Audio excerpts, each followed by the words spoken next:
আচ্ছা, আমাদের এই যে ফ্রি সেমিনারটা বা ফ্রি ক্লাসটা এটা কেন দিছি জানেন? অফিস অ্যাপ্লিকেশন যে বিষয়টা, এটা হচ্ছে মোটামুটি সবারই লাগে। অফিসিয়াল চাকরি বলেন, স্টুডেন্ট বলেন, ভার্সিটিতে পড়াশোনা করবেন, সব জায়গায় লাগবে।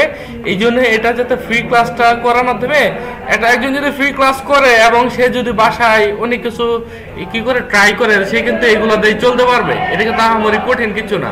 এখন আমরা এই কোর্সে কি কি করব এটা আমরা দেখি। এখন আমাদের কোর্সে আসলে মানে 3 দিনের কোর্স। অনেকে প্রশ্ন জাগে না যে 3 দিনে কি শেখানো হবে। আপনি যদি অফিসিয়াল মেনুগুলো শিখেন, মানে আপনার টাইপিং করতে 3 দিনের কোর্সে আমরা কি শিখাবো, এটা একটা প্রশ্ন জাগে না। 3 দিনের কোর্সে আমরা মোটামুটি যে মেনুগুলা, এগুলো একটা ভালো ধারণা দিয়ে দেব। এখন এই মেনুগুলোর মাধ্যমে আপনি কি করতে পারবেন, বাকিটা হচ্ছে আপনার প্র্যাকটিসের বিষয়। ঠিক আছে? এখন আমাদের এইখানে দেখেন, এটা আমাদের গ্রুপ। এইখানে প্রায় আমাদের 1100-র মতো মেম্বার আছে। আমাদের এইখানে প্রায় 700-র মতো স্টুডেন্টই আছে। আমাদের যারা স্টুডেন্ট তারা ম্যাক্সিমাম। এটা তো আর ময়মনসিংহ হেল্পলাইনের মতো গ্রুপ না যে সবাই অ্যাড হয়। এখানে হচ্ছে যারা স্টুডেন্ট তারা শুধু অ্যাড হয়। আমরা কম্পিউটারের ইতিহাস সম্পর্কে একটু জানি। কম্পিউটারটা যখন তৈরি হয়, এটা কি জন্য হয়েছে, মানে মানুষের সমস্যা দ্রুত সমাধানের জন্য কম্পিউটারটা আবিষ্কার হয়েছে। যেমন লাইট আবিষ্কার হয়েছে কেন? লাইট আবিষ্কার হয়েছে, মানুষ আগে সন্ধ্যা পরে কিছু দেখতে পারতো না, কোথাও যাইতে পারতো না, এই জন্য হচ্ছে কি লাইট আবিষ্কার হয়েছে। তারপর কি যানবাহন আবিষ্কার হয়েছে কেন? যানবাহন আবিষ্কার হয়েছে যেন মানুষ খুব সহজে এক জায়গা থেকে আরেক জায়গায় যাইতে পারে। একটা সময় জানেন, এন থেকে ধরেন জামালপুর যাইতে বা ঢাকা যাইতে 6 ঘন্টা, 7 ঘন্টা, 8 ঘন্টা, 10 ঘন্টা উপরেও লাগতো। মানে তখন ওটাই ছিল দ্রুত গতি। কিন্তু এখন আমরা চিন্তা করি 2 ঘন্টা কিভাবে ঢাকা যাওয়া যায়। ঠিক আছে না? যেমন বুলেট ট্রেন 1 ঘন্টায় 500 কিলোমিটার যায়, মানে এন থেকে চট্টগ্রাম যেতে তার 1 ঘন্টা লাগবে, তাই না? যতদিন যাচ্ছে সবকিছু কি হচ্ছে, দ্রুত গতি হইতেছে। এই জন্য কম্পিউটারের সেম সিস্টেম। এখন কম্পিউটারের যে সিস্টেমগুলো পরিচালনা হয় কি, হার্ডওয়্যার, সফটওয়্যার ও হিউম্যানওয়্যার অথবা ব্যবহারকারী। যেমন হার্ডওয়্যার কি, যন্ত্রপাতি, আমাদের হাত, পা, মুখ, এগুলো কি হার্ডওয়্যার, তাই না? তা আমাদের ব্রেন যে কাজ করে এটাও কিন্তু হার্ডওয়্যার। কিন্তু ব্রেন যে প্রক্রিয়া চলে এটা হচ্ছে সফটওয়্যার। মানুষ একটা প্রক্রিয়া চলে না, এটা এটা হচ্ছে কি জানেন, এটা হচ্ছে আপনার মানুষ যে প্রক্রিয়া চলে এটা হচ্ছে মানুষের সফটওয়্যার। কিন্তু মানুষের ব্রেন কিন্তু হার্ডওয়্যার। যেমন কম্পিউটার প্রসেসর, এটা কি, এটা হচ্ছে হার্ডওয়্যার, কিন্তু এটা কাজ করে হচ্ছে সফটওয়্যারে। কম্পিউটার যন্ত্রপাতি থেকে হার্ডওয়্যার বলে। এর মধ্যে সবচেয়ে বেশি বেশি যেটা মনে রাখি আমরা, মাউস, কারণ এটা ছাড়া কম্পিউটার ইনপুট ডিভাইস হয় না, তাই না? মাউস হচ্ছে কি ইনপুট ডিভাইস। এটা হচ্ছে কিবোর্ড, তাই না? কিবোর্ডের কাজটা কি, কিবোর্ডে বিভিন্ন ফাংশনাল কাজকর্ম করে থাকে এবং যারা দ্রুত টাইপ করে, তাই দ্রুত টাইপ করার জন্য কিবোর্ডটা সবচেয়ে বেশি দরকার। এই জন্য কিবোর্ডটা আমরা পরিচিতি সাজাইছি যে এটার নাম হচ্ছে এসকেপ। প্রথমে আছে কি এসকেপ, এটা হচ্ছে কোনো কমান্ড কাটলাম, ওপেন করলাম, এখান থেকে বের হয়ে আসার জন্য আমরা এসকেপ ব্যবহার করে থাকি। ঠিক আছে? তারপর দেখেন এখানে কি আছে কি ফাংশন। কি ফাংশন মানে এফ তে ফাংশন বোঝায়। এফ তে কি বোঝায়? ফাংশন। F1 থেকে F12 পর্যন্ত যে বারগুলো, এগুলোকে বলা হয় ফাংশন বার। কি বলা হয়? ফাংশন বার। হ্যাঁ, এগুলো ফাংশনাল কাজ করে। আমরা আমাদের কোর্স যারা দীর্ঘমেয়াদী 3 মাস 6 মাসের কোর্স করা, তাদেরকে এইগুলার ডিটেলস দেখায়। তারপর এটার নাম হচ্ছে ব্যাক স্পেস। কোনো লেখা কাটার জন্য, বামের দিকে কাটার জন্য ব্যাক স্পেস ব্যবহার করা হয়। ঠিক আছে? তারপর দেখেন এইখানে কি আছে, ট্যাব, ক্যাপস লক, হ্যাঁ, শিফট, পর কন্ট্রোল, এটার নাম হচ্ছে উইন্ডোজ। এটার নাম কি? উইন্ডোজ কি। হ্যাঁ, পর আছে কি অল্টার, ALT, অল্টার। হ্যাঁ, তারপর এইখানে 2টা অল্টার। অল্টার কয়টা দেওয়া? অল্টার 2টা দেওয়া। তারপর এইখানে আছে এটা উইন্ডোজ, এটা হচ্ছে কন্ট্রোল, তারপর হচ্ছে শিফট, এন্টার। এগুলো হচ্ছে বিভিন্ন কমান্ড বার। এগুলো কি? কমান্ড বার। এখন প্রশ্ন জাগে না যে এই পাশে একটা, এই পাশে একটা দেওয়া, মোবাইলেতে একটাই দেওয়া। এটা কারণ হচ্ছে 2 হাতে যেন দ্রুত টাইপ করতে পারেন, এই জন্য 2 পাশে দেওয়া। যখন আমরা ডান হাতের অক্ষরগুলো করি তখন বাম হাতে দেয়, বাম হাতের হইলে ডান হাতে এগুলো ইউজ করি। হ্যাঁ, তারপর এইগুলাকে বলা হয় যে এইখানে যে এটা আছে এটাকে বলা হয় অ্যারো বারও বলা হয়, বা ডিরেকশন বারও বলা হয়। অ্যারো, এটা হচ্ছে আপ অ্যারো। আপ অ্যারো দিয়ে কোথায় যায়? উপরের দিকে। ডাউন অ্যারো দিয়া নিচে, লেফট অ্যারো দিয়া বামে, আর রাইট অ্যারো দিয়া ডানে। এখন দেখেন এইগুলো হলো স্পেশাল বার বলা হয়। কি বলা হয়? এডিটিং বিভিন্ন কাজে ব্যবহার হয়, স্পেশাল কিছু কাজের জন্য ব্যবহার হয়। যেমন আছে ডিলেট, ইনসার্ট, এন্ড, হোম, এগুলো হচ্ছে এই বার। তারপরে এইখানে দেখেন সংখ্যা দেওয়া আছে না, 0 1 2 3 4 9 পর্যন্ত। এগুলোকে নিউমেরিক বার বা নাম্বার বারও বলা হয়। আবার এইখানেও কিন্তু দেওয়া আছে আপনার ল্যাপটপের কিবোর্ড কিন্তু এই পর্যন্তই থাকে, সাধারণত এই পর্যন্ত থাকে, কারণ এইখানে 1 2 3 এইখানেও দেওয়া এইখানেও দেওয়া, তাই না? ল্যাপটপে সাধারণত এক সাইড দেওয়া থাকে, নাহলে তো ল্যাপটপে জায়গা বেশি লাগবে না? এই যে ফাংশন কি, অ্যারো, অ্যালফাবেট কি, এগুলো আমরা দেখলাম। আচ্ছা, এগুলো আরো স্ক্যানার কি, স্ক্যানার হচ্ছে একটা ইনপুট ডিভাইস। আপনারা যখন যারা চাকরি বাকরি পরীক্ষা দিবেন, বিভিন্ন চাকরি পরীক্ষা কিন্তু আসে স্ক্যানার কি, ইনপুট, নিচের কোনটি ইনপুট ডিভাইস। হ্যাঁ, এই স্ক্যানার হচ্ছে ইনপুট ডিভাইস। তারপর এটা কি, ক্যামেরা, এটাও ইনপুট ডিভাইস। এটা কিন্তু এই যে ম্যাচের মানে আকৃতি থেকে ওটা চিন্তা করা হয়েছে। যেমন বিমান কিসে জানেন? বিমান হচ্ছে ইগলের পাখি দেখে বিমানের বদলে যদি পাখি উঠতে পারে, আমরা কেন তৈরি করতে পারবো না? তারপর হচ্ছে বুলেট ট্রেন হচ্ছে দ্রুত গতির জন্য তৈরি করছে। এরকম আসলে কোনোটা না কোনো দেখে মানুষের মধ্যে আবিষ্কার করার একটা চিন্তা ভাবনা হচ্ছে, যদিও আমরা এই আবিষ্কার দিকটাকে সেলিব্রিটি। আচ্ছা, এটা কি? এটা হচ্ছে হার্ড ডিস্ক। আমাদের মেমোরি কি কাজ করে? কোনো কিছু সংরক্ষণ করে, দ্রুত সিদ্ধান্ত নেয়, এটা কিন্তু মেমোরি কাজ করে। কিন্তু হার্ড ডিস্কটা শুধু সংরক্ষণ করে, সে অন্য কোনো কাজে ব্যবহার হয় না। এটা কিন্তু একটা কি, ইনপুট আউটপুট ডিভাইস, দুইটাই কাজ করে। এখানে ডাটা ইনপুটও করা যায়। যেমন আমাদের মেমোরি না থাকলে আমরা কোনো কিছু মনে রাখতে পারবো না, তাই না? এরকম হার্ড ডিস্কে হচ্ছে তাই। আচ্ছা, এটা হচ্ছে প্রসেসর। আমাদের ব্রেন কিন্তু দুইটা জিনিসের সমন্বয়, একটা হচ্ছে হার্ড ডিস্ক, আর একটা হচ্ছে দ্রুত সিদ্ধান্ত নেওয়ার মতো ক্ষমতা থাকে, এটা হচ্ছে প্রসেসর। হ্যাঁ, প্রসেসর গুলোর কাজ কি? ওই যে আমাদের ব্রেন যেরকম দ্রুত সিদ্ধান্ত নেয়, ধরুন আমার পায়ের নিচে কবজিতে কি হয়েছে, একটা মশা কামড় দিচ্ছে, আমার ব্রেন 1 মিলি সেকেন্ডের কম সময়ের মধ্যে সে কি করে বুঝে ফেলায় যে কোন জায়গায় কামড় দিচ্ছে, আমার কোন জায়গায় থাপ্পড় দিলে মশাটা মারবে। এটা করে না, কত সেকেন্ড লাগে?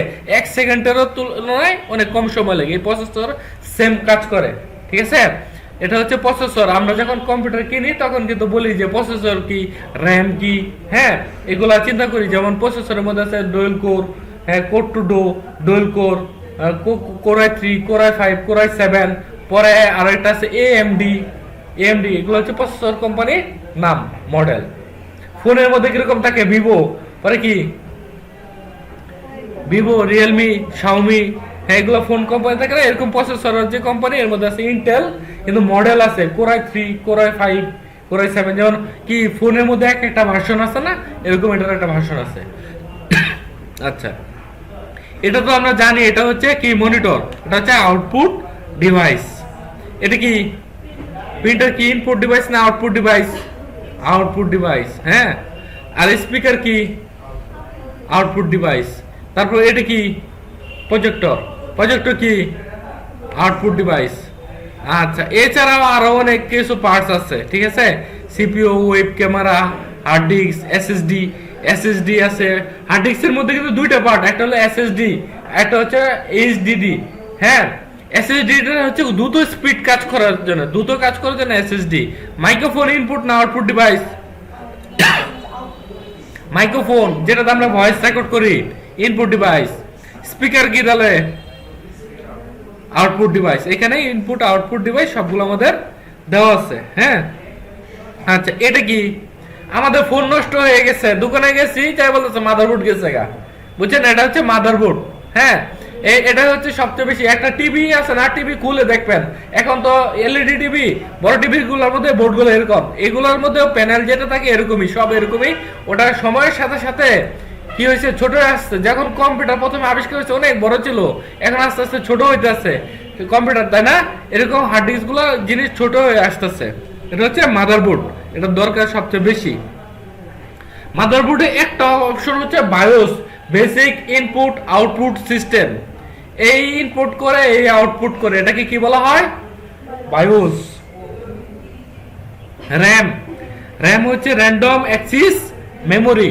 আমরা যখন কম্পিউটার কিনবো তখন আমাদের কিছু বিষয় কি করতে হয়, ধারণা রাখতে হয়। এক নাম্বার যে প্রসেসর কি, র্যাম কত, 8GB নাকি 4GB। যখন ফোন কিনি তখন বলি না র্যাম কত, 8GB না কত, এরকম হচ্ছে র্যাম হচ্ছে স্পিড বাড়ায় এবং সামরিকভাবে সংরক্ষণ করে। এটা হচ্ছে কম্পিউটারে কোনো কিছু স্পিড বাড়ানোর জন্য সবচেয়ে বেশি কাজে লাগে র্যাম। এটা কি, রম, রিড অনলি মেমোরি। এটাও অনেক কাজ আছে, এটাও হলো অস্থায়ী একটা মেমোরি। আচ্ছা, এটা কি বলেন তো? SSD, solid state device. ROM স্থায়ী, র্যাম অস্থায়ী। আপনি এসএসডির কাজটা কি, এসএসডি কিন্তু আজ থেকে 4-5 বছর আগে এসএসডি ছিল না।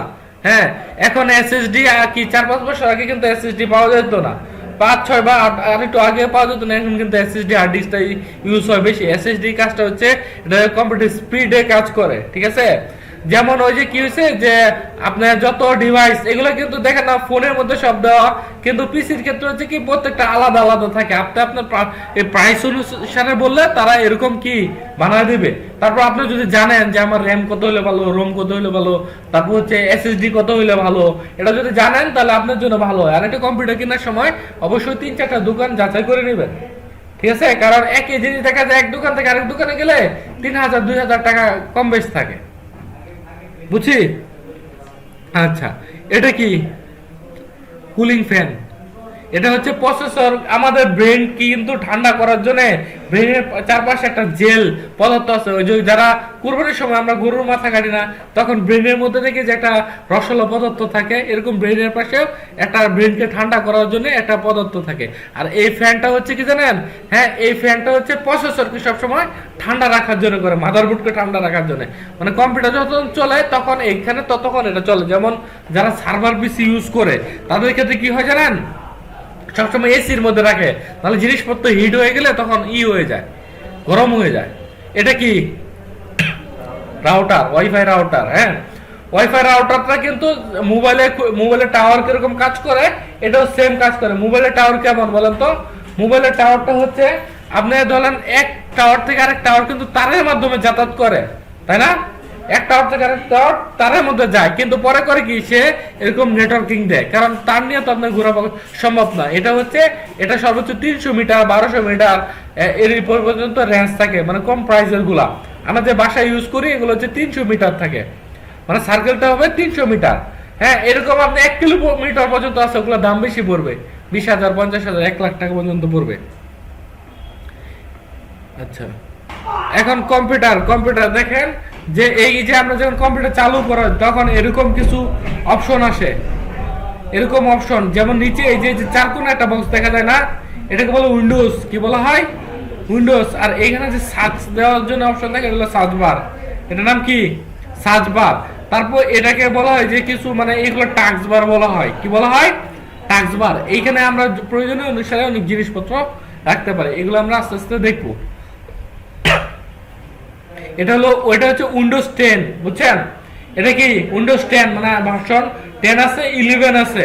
আর এটা হচ্ছে উইন্ডোজ 7 এ দেখেন একটু ভিন্ন, এটা হচ্ছে স্টার্ট বার, টাস্ক বার। হ্যাঁ, আর এইগুলো যা আছে ডেট ও টাইম এইগুলো দেখায়। আর এটা হচ্ছে ডেস্কটপ। এটা কি? ডেস্কটপ। আচ্ছা, যে মাছ বটিতে কাটতে পারে তাকে যদি চাকু দেওয়া হয় সে কাটতে পারবে না? পারবে। আর যে পারে না ওরে আপনি মেশিন করার দিলেও কাটতে পারবে না, পারবে কিনা? এরকম একটা ভার্সন যখন আপনি বুঝে ফেলবেন অন্যগুলো ইজি হয়ে যায়, বুঝছে না? আচ্ছা, এটা হচ্ছে এটা লেসন গুলো হচ্ছে এই পর্যন্তই, বুঝছেন?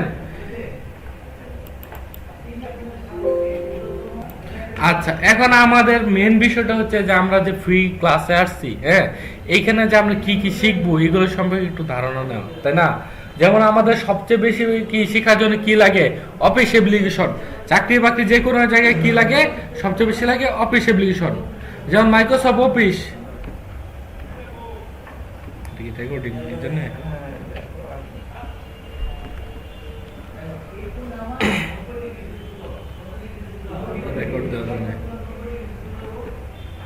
আচ্ছা, আমরা যে মাইক্রোসফট অফিসটা শিখবো, হ্যাঁ, মাইক্রোসফট অফিসটা কি কি কাজে লাগে? এক নম্বর হচ্ছে কম্পিউটার মধ্যে হচ্ছে কি একবার আপনি যদি ফরম্যাট গুলো সাজা রাখতে পারেন, পরবর্তীতে জাস্ট কিছু অংশ চেঞ্জ করলেই হয়ে যায়, ঠিক আছে? যেমন অফিস অ্যাপ্লিকেশনের মধ্যে কোনগুলো আমাদের অফিসিয়াল কাজে বেশি লাগে? অফিস অ্যাপ্লিকেশনের মধ্যে সবচেয়ে বেশি লাগে আমাদের মাইক্রোসফট ওয়ার্ড। এটা আপনার যখন যারা পাবলিক ভার্সিটিতে পড়াশোনা করে তাদের ক্ষেত্রে হয় কি অ্যাসাইনমেন্ট দিতে হয়, থিসিস দিতে হয়, টার্ম পেপার দিতে হয়। হ্যাঁ, যারা ন্যাশনাল ভার্সিটিতে পড়ে এটাও প্রতি বছর থাকে, থিসিস থাকে, অ্যাসাইনমেন্ট থাকে, কিন্তু ওই পরিমাণ চাপ কম। পাবলিক ভার্সিটিতে এগুলোর চাপ বেশি। এখানে 3টা প্রোগ্রামের মধ্যে কি আছে? মাইক্রোসফট ওয়ার্ড, মাইক্রোসফট এক্সেল, আর এটা আছে পাওয়ার পয়েন্ট। হ্যাঁ, এই 3টা কাজ জানলে মোটামুটি অফিসিয়াল যত কাজ আছে পারা যায়। আর হচ্ছে বাকি হচ্ছে যে ইমেল পাঠানো, ইমেল রিসিভ করা, এগুলো বেশি লাগে। আর কিছু সার্ভারের কিছু কাজ থাকে, যেমন ডাটা এন্ট্রি করা। আমরা যেমন চাকরির ফর্ম ফিল আপ করার জন্য কোথায় যাই, দোকানে যাই না? কিন্তু এখন যদি কেউ বুঝে যে আমার নিজস্ব কম্পিউটার আছে, আমি বাসায় বসে করে ফেলতে পারবো, তা পারবো। আরেকটা সুবিধা হচ্ছে আপনি মোবাইলেও করতে পারবেন। একটা দোকানে গেলে চাকরি অ্যাপ্লাই করতে কত নেয়, 50 টাকা নেয়, না?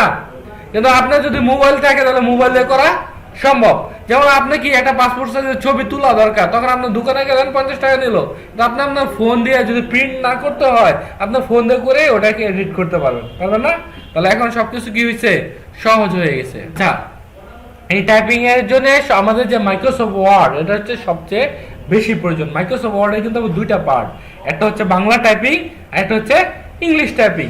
আমরা বাংলা টাইপিং গুলো বাংলাদেশের জন্য সবচেয়ে বেশি বাংলা টাইপিং হয়, যেমন অফিসিয়াল নোটিশ, তারপর হচ্ছে কি চিঠিপত্র, ফাইল, যেগুলো আছে অফিসিয়াল কাজ সবকিছু বাংলাতে হয়। আর ইংরেজিতে কোনগুলো লাগে, ইংরেজিতে সাধারণত যারা ভার্সিটিতে পড়াশোনা করেন, পাবলিক ভার্সিটিতে, তাদের টার্ম পেপার গুলা তৈরি করা। এবং ইংরেজি যখন আপনি বাইরে কোনো কিছু আবেদন করবেন, তখন এগুলোর জন্য আপনার কি লাগে, ইংলিশ লাগে।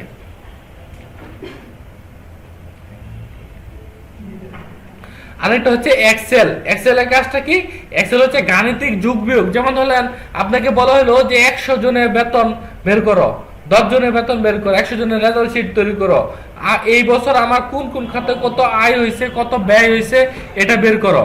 ঠিক আছে, এগুলোর জন্য তখন আমাদের কি করতে হয়, এক্সেলের মাধ্যমে এটা করতে হয়। এক্সেলের মাধ্যমে যেমন ধরেন আপনি 100 জনের নাম্বার যোগ করবেন, তাহলে কি করতে হবে, এমএস ওয়ার্ডে করলে 1 2 3 এভাবে ক্যালকুলেটর চাপে চাপে যোগ করতে হবে। আর এক্সেল হচ্ছে একবার যদি খালি যোগ করেন, যোগ করে একটা অপশন আছে, এখানে ডাবল ক্লিক করলে একসাথে 100 জনের রেজাল্ট বের হয়ে পড়ে। যেমন এসএসসি রেজাল্ট, ইন্টারের রেজাল্ট, এত স্টুডেন্টের কিভাবে